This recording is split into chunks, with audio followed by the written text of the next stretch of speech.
sunbeam blaze. Walk up through the savannah for the ancient ways. See the colorful market, smell the spices in the air. Everywhere you look, beauty everywhere. I wanna go to Africa, make I feel the vibe, where the roots stay deep and the spirit they alive. From the Niger beats to the Ghana dance, let the music carry me, give me one more chance. I want meet the people, make we share some love. Learn the local pidgin, even learn to craft. From the pyramids in the north to the Cape down south, I want soak all in, with no doubt. Oh, Africa, the call is sweet, my dear. If they pull my heart, I did come near. With open arms and open mind, what I go find, I wonder what I go find. I wanna go to Africa, make I feel the vibe, where the roots stay deep and the spirit they alive. From the Niger beats to the Ghana dance.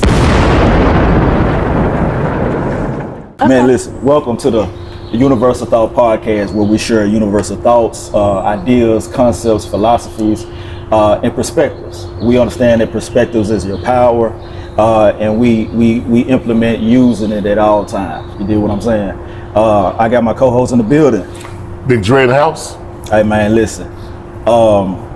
Chris is late once again.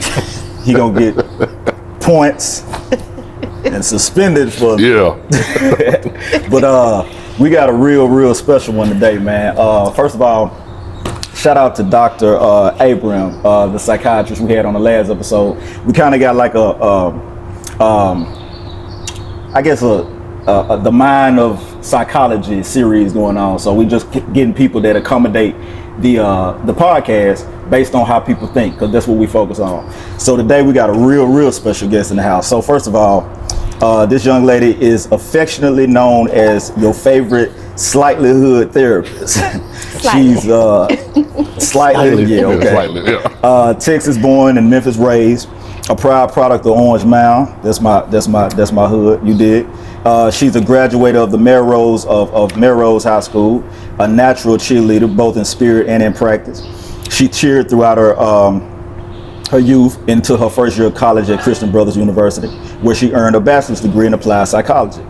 Her educational journey continued with a Master of Science in Social Work and later her doctorate in social work. She's currently licensed in practice in Texas, Tennessee, Arkansas, and Mississippi. She's a certified substance abuse professional, trained in trauma, conscious yoga method, and a certified meditation yoga instructor. In addition to her clinical services at, is it Gihon? Gihon. She leads monthly women's wellness events through a platform, Namaste. Wow, okay. One of her signature offerings, Namaste in Therapy, creates a safe, healing space for women to share community, conversation, and yoga. Expanding her brand further, she's also an author. Her latest book, Red Flag Diaries, which we just got done talking about, we got to get into that. It's a self-help guide exploring attachment styles, intimacy, and real life stories of navigating red flag relationships. So despite her full plate, she prioritizes her personal relationships above all. She's a proud wife, a mother of two, and a fur mama to 3 beloved pets. My babies. I give to you Miss Dr.Naricia Futrell. Let's give a warm welcome. Warm welcome. Thank you. Man. I gave you that Shannon Sharp intro, man. Man. Hey, no, that was, look. Hello. She made Shannon Sharp slash Steve Harvey. You know, pop it up. But yeah. That actually, yeah, I'm gonna practice that and get better at these intros, because you make sure you keep a bio on here though. I do. Okay. I ain't gotta keep writing it. I know that's right. Here you go. Yeah. Did you memorize everything? Well, it's my life, so I know it. Okay. How you feeling today? I feel great. I feel amazing. Good. Had a very good morning. Good. I had so I again feel like I know you because you know Andrea. You know Muff. So I do. I love Muffin. I put a Facebook post up. Muff was the first one, reached out to me, said, "No, I got somebody perfect." How long y'all been on it then? Since Melrose. For real? Yeah. Oh, Wow. She a little younger than me, but yeah, since Melrose. She the same age as me. How old are you? If you don't mind me. Don't you ask me how old I am? What I kind was of gonna question edit is that that? part. I was gonna edit that part. Listen. I'm Look, auntie. it ain't in the bio. It's not in the bio. Too smooth. It's auntie. That's all you need to Yeah. know. Listen, I thought you know, I'm gonna ask you what's the psychology behind why women don't want nobody, they want to tell Because their age. that's not your business. Alright. Yeah. You gotta keep some things private. Whatever age you think I am, think that. Yes, you know what? Hey, you 21. We'll leave it at that. We'll leave it at that. We're gonna leave it at that. Yeah. But as soon as she cooked them greens, yeah, she 21. Yeah. Oh, no, now you taking it too far. Chris, you jumped in at the last minute, man. This Not Mr. bad. Futrell, Dr. Yeah. Futrell. I apologize running late. Y'all know I got off. They say you late all the time though, so don't keep I'm not late all apologizing the if you time, don't keep but doing it. Sometimes the bed just look good when you got the shower. That's all you got your head matching. Got the head matching. What? I see you got the head matching. I like Your that. hat. I said I like the head. Yeah, I do. I like the actually. You know, I ain't never seen you like your head, but I like that one. This ain't the first time seeing it. Being who? Ain't got me right now. It's This is nice. time in the Nice daytime. man. It's nice. Yeah, in daytime. Because I'm still thinking about that Paisley you had on, but we're not talking about that. Don't worry about it. I got And it. you're a psychologist, I am a psychotherapist. psychotherapist. Explain the difference. So it really is just your track in education. Most times people who are psychologists are really studying just psychology. My path was social work, and then I took the turn to be clinical because I wanted to be a therapist. Social work is really broad. You could do anything, case management, you can work in a hospital, but I wanted to be a therapist, so that comes the psychotherapy piece. So it's just the education and the training and the licensure that makes a difference. More sociology. Sociology and social work. Yeah. Okay, how long you been doing it? How long you Long been time. Oh, goodness gracious. I'm not trying to get closer to your Long age. time. I have been practicing some level of psychology or therapy for more than 20 years, and I've had my private practice for 10 years. Okay, So- okay. I'm very big on psychology. I don't have the degrees, but I'm big on psychology. So I was excited to have, somebody of your caliber to come and actually talk I'm with us. excited to be here. So what made you, what, have you always been like a thinker, like that type of thinker? Yeah. Since you was a By kid? accident. So talk about that. Like, what made you So, actually become a psychotherapist. psychotherapist? That sounds like crazy. Do that without about it. She keeps saying psych. I'm like, psycho mean bad, don't it? No, it don't. It's the study of the mind. And so for me, I am a kid of trauma. I'm one of those people who, my mom didn't raise me. Primarily, my grandmother raised me. My grandmother got physical custody of me when I was in the 4th grade. So from then on, I've basically been with my grandmother. My mom has been in and out my life, but it was traumatic. My mom struggled with substance abuse issues. My dad wasn't present. I think I was in the 6th grade when I met my dad. He had been in prison. He was a stripper, a drug dealer, and all these things. And I'm just, I was the kid that's just, you got to be quiet and you have to pay attention because I don't know what's gonna happen. So from the, before I got with my grandmother, we was everywhere. I think I went to almost every elementary school in Memphis. So I didn't get that stability. And when you don't get that, you learn to be quiet and to pay attention, and you learn how to blend in and how to be okay. And I just wanted to, understand human behavior, and it just never went away from me. So. Wow. So you think that some kids can grow out of, or they need to take a step back to reevaluate? I don't want to use the term grow up, but reevaluate where they at and learn how to deal with where they at. I think so. The thing is, most of us experience some type of traumatic event in our lives. What makes it different for us is what comes after. I kind of use the example of, I could line up 10 black women, and they all gonna say that they've had some type of inappropriate sexual experience. What makes it different for one than the other, even if it was from the same perpetrator, is what happened afterwards. The support that you got, what you learned to do to take care of yourself for the rest of your life. So a person isn't broken when something has happened to you. You might be a little damaged, you might be a little dusty, you need a little polishing off, you need something to help you learn how to live with what has happened, but you're not broken. So I think children who go through trauma or they have instability in their lives, they just need to be taught how to make their lives stable from the inside and then create that on the outside for themselves when they're able to, right? So it's more personal mind, or the way you think. They need that guidance to straighten your mind. They do, and it's interesting you asked that. That's the unfortunate part. I was venting to my husband again recently that I don't see children. I used to.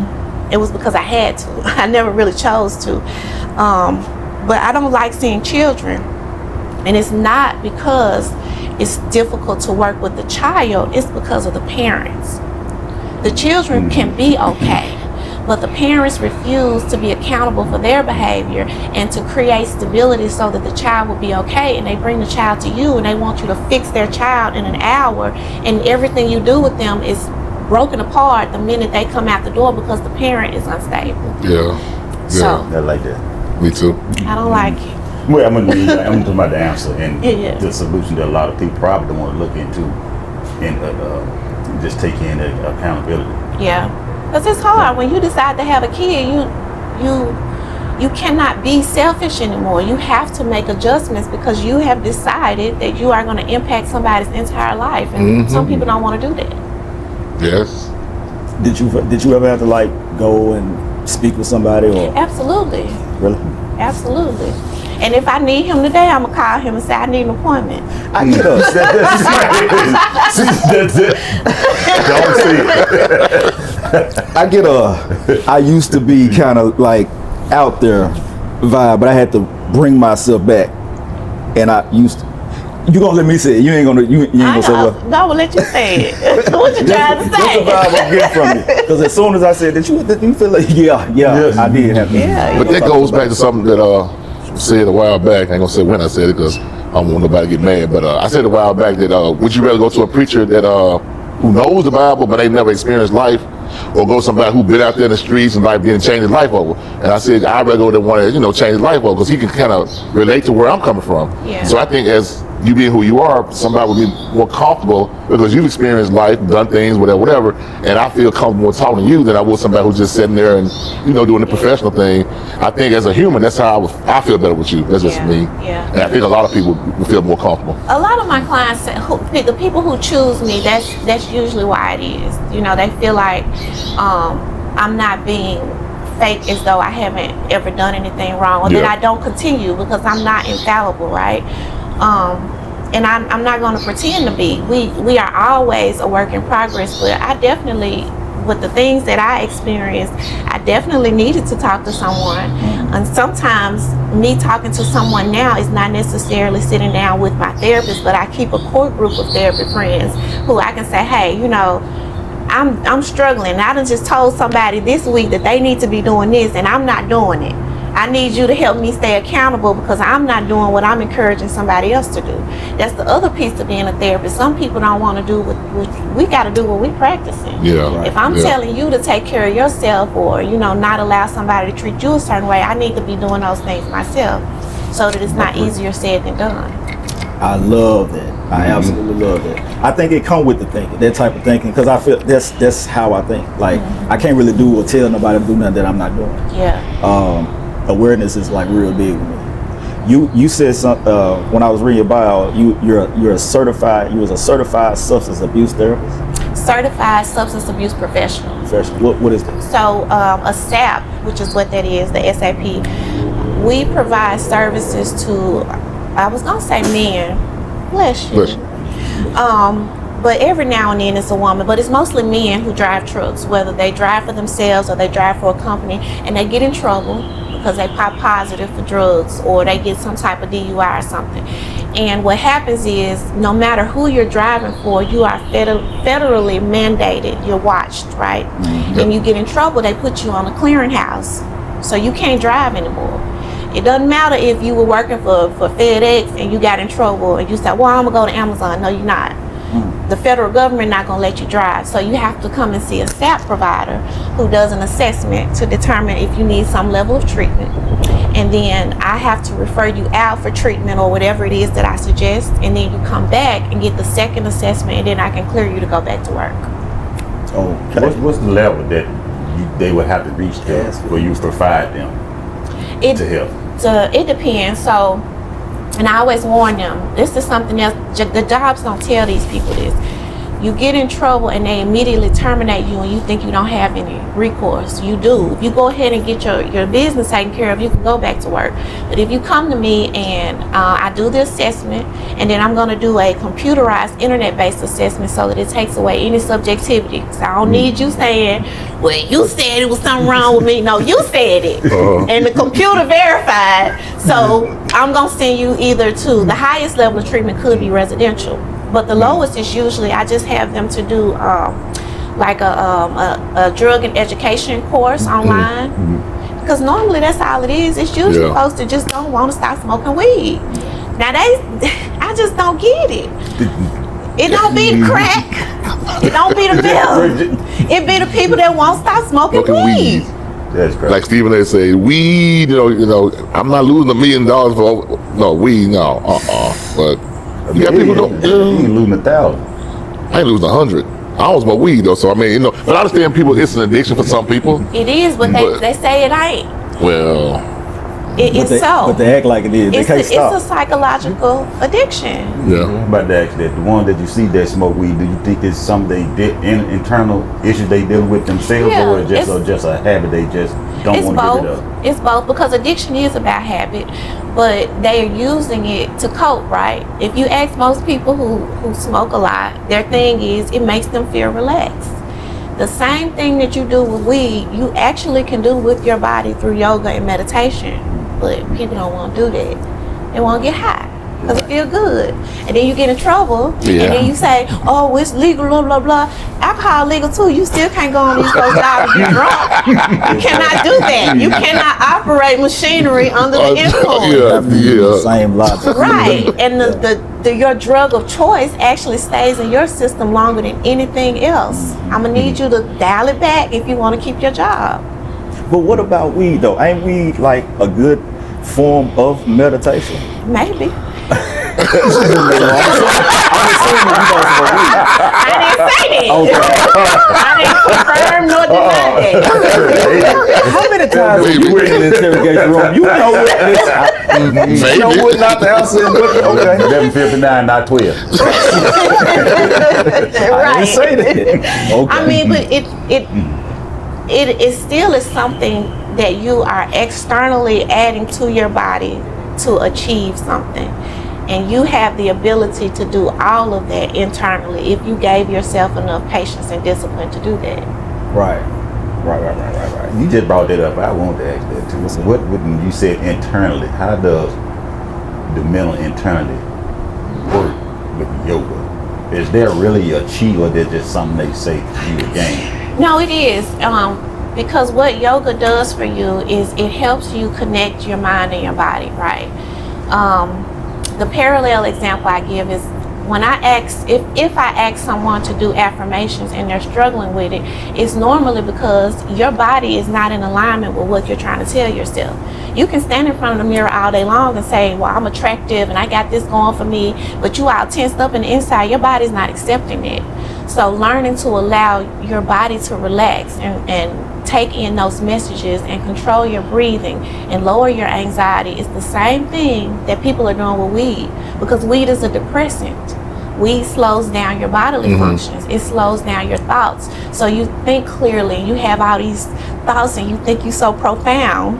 You just slowed down you slowed your thinking down so you can pay attention a little bit more. And yoga can teach you to do the same thing. So does yoga, would it help somebody who has bad anxiety? Absolutely. I've dealt with anxiety my whole life. And sometimes all I need to do, people will catch me and I'll just stop for a second and you know, relax my body, and I'm gonna take a deep breath. You're not gonna rush me to answer if I don't want to answer, because it's not an emergency, it's not a crisis. And then I can recheck myself, because anxiety is it's the fear of the unknown and your body acting in an emergency response, and we're not in an emergency majority of the time. I was dealing with anxiety real bad, and I had to understand what it was, because the first time stress hit me, I felt it. First time anxiety hit me, I felt it. So like I never felt this before, but I know, I see what it is, and so my brain was so attached to a fear that I thought it was real. I'm thinking I'm dying. I'm thinking whatever I thought of. Even if I see something on TV, normally I could take somebody getting cut off. I couldn't even take looking at that, because it's like I could feel it. Yeah. So when I started, that was like my next phase in life on understanding how the mind works.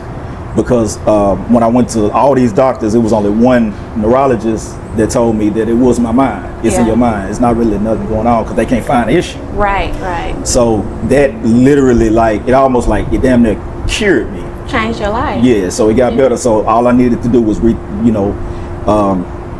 recalibrate my mind. Yeah. What methods do you take with patients to help them with their thinking? So whatever it is they're dealing with at the time. I try to take a person-centered approach first, right? Everybody is not the same. I could have 10 people come in and they all have anxiety, but it's going to present different because it started from something different. So, I mean, the first approach is just us getting to know each other and you becoming comfortable enough to tell me the truth. Because believe it or not, people will pay you to lie to you. Yes, wow. For real? Because It defeats the purpose, don't it? It does, but you know what happens is we've gotten so used to being judged that you censor yourself, and so you come in therapy and you like, well, I'm gonna tell this much, but I ain't gonna tell that part. And usually we find out it'd be 9 months later, and they be like, well, you remember when I said? And I'm like, no, you ain't tell me that. Now we got to start over. I'm trying to remember they lie or something. Well, you know what? Some other detail has come up, and I may say, well, how did this happen? And then, well, you know, I ain't tell you this part. Why you ain't tell me that? They just omitted some information. Right. Lying by omission. Yeah, by omission. Lots of people like to do that. But building a rapport and then helping them to understand that once you're comfortable physically, right, then we can do everything else. And that's the somatic piece of work for me. Making sure that your body is allowing whatever we're about to do to happen. Then we change the way you think, which changes the way you feel, which changes your behavior. Okay. Should you also listen to what your body tells you? Absolutely. But if your body is always hypervigilant, you can't trust your own body. If I'm sitting in a room like this and my body is telling me I'm in danger, why? Now, I might need to be a little hyper alert because I'm a woman and I'm alone with men, but do I need to be so alert that I look like I'm in danger and I project something that's going to make a whole another set of circumstances happen? You got to listen to your body, but you got to make sure that you've trained your body to give you the correct messages. Because I'm like, that would be more, I would think that would be more mindful because I'm in a dangerous situation. Yeah. So how do you determine the difference between your mindful or your body telling you certain things? When you're mindful, you're paying attention to where you are and everything around you, right? If you're just saying, well, my body is saying that my heart rate is up and I'm in danger, and you never pay attention to your senses, then you're going to act as though you're in danger. But I'm not in danger. I need to be mindful enough to calm my body down, to clear clearing the emotional fog so that I can think enough to be mindful. You know, I'm sitting at a table. It's 4 of us sitting here. It's 3 men here with an extra man to my right. I'm okay. I know where the exit is. If I'm anxious, it might not be because of the men that are around me. Maybe I'm anxious because I'm speaking about something and I know I'm being recorded and I'm gonna have to look at this later and I'm gonna ask, did they put a filter on there? I don't like how I look. I'm not being mindful anymore. I done went somewhere else, so I'm anxious. My body lied to me. I need my body to relax and pay attention to what's going on around me and then listen to that. And isn't that the overthinking part? Absolutely. The racing thoughts that happen when you're anxious, right?